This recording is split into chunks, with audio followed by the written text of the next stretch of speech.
Okay, so I'm going to attempt to do one of these story time, um, get ready with me makeup, whatever. It's not a tutorial because I'm just a beginner.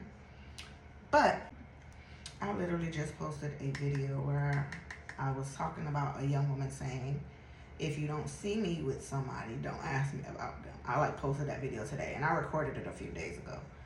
But the interesting thing is that just happened to me today. So I'm out and somebody who I hadn't seen in a very long time, an older gentleman who knows my children's father, he asked me, he was like, aren't you,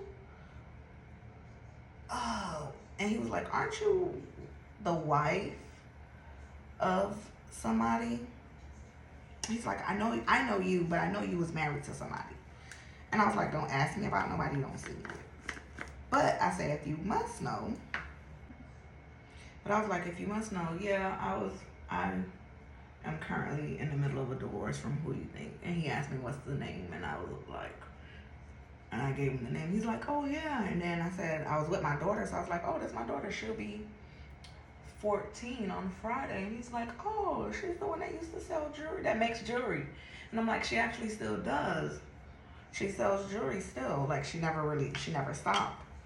But with that being said, I'm always in shock and awe when it's been 2 years. I've been in the middle of a divorce for 2 years.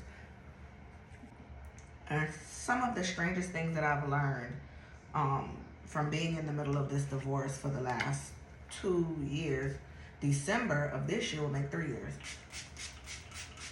Something I've learned from being in the middle of the divorce is that everybody, or people who I haven't seen in a long time, and then I tell them, like, they ask, like, how's the family? And I'm like, oh, I'm in the middle of a divorce. Because I know when they ask how's the family, they really asking, like, how's the kids and the husband. They don't really, people typically aren't asking how's the mom, right? Yeah, how's the kids, how's the husband? That's like the common thing. So when they're asking, like, how's the family, I know they're asking how's the kids, how's the husband.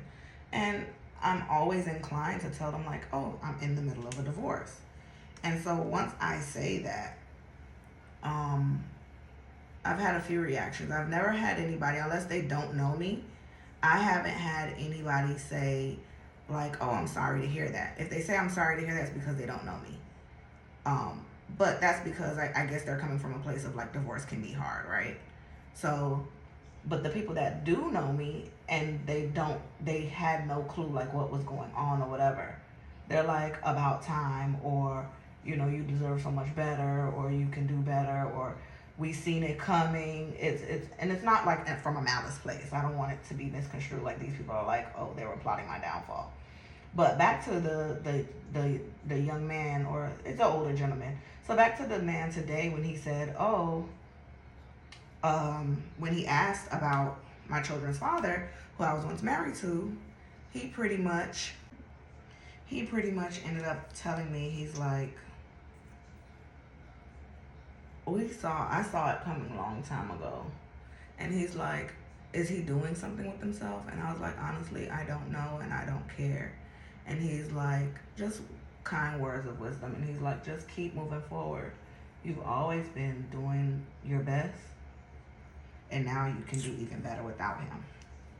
And that just really made me realize, like, how people could see, but they can't, you know, they're not going to say anything. Like, nobody wants to speak against anyone's marriage, right? But again, the way he said it was like, not from a place of malice, but very much from a place of, like, happy to know that you're doing well and you're doing good. And all I could say from him saying, you know, I saw it a long time ago, was me saying, you and everyone else, and I'm just glad I saw it when I did. Because here I am now, being able to, with my daughter's birthday approaching in just a few days, she's turning 14. This all started when she was, like, just had turned 11. And the most interesting part is her birthday is coming up, but I'm also allowed to celebrate her birthday because it's also my birthday. And because my children have come together and decided, you know what, mommy, celebrate our birthdays, not just with us, but for yourself because it's the day that you gave birth to us.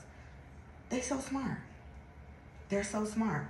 And so I'm taking a couple days as my daughter's birthday approaches, not because I'm not going to do anything for her birthday.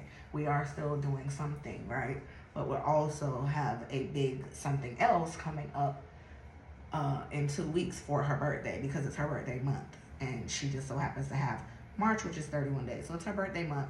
But I'm just fortunate enough that when I was with him, I was never able to find peace.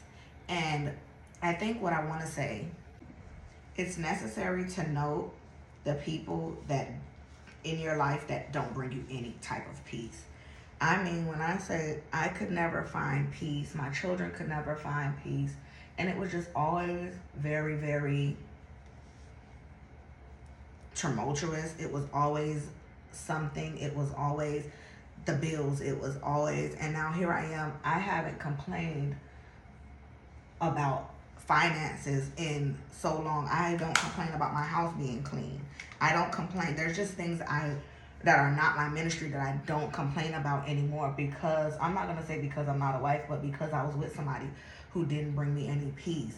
And so now here I am after spending 12 years of being married to this person, but the last 2 years have been spent finding peace. And let's just say, now that I found it, it is the most valuable thing that I own. It is the most precious piece of anything that I have ever owned, and I will guard it with my life, and I will never lose it. So, cheers to having peace, cheers to keeping my peace, and cheers to never losing my peace again.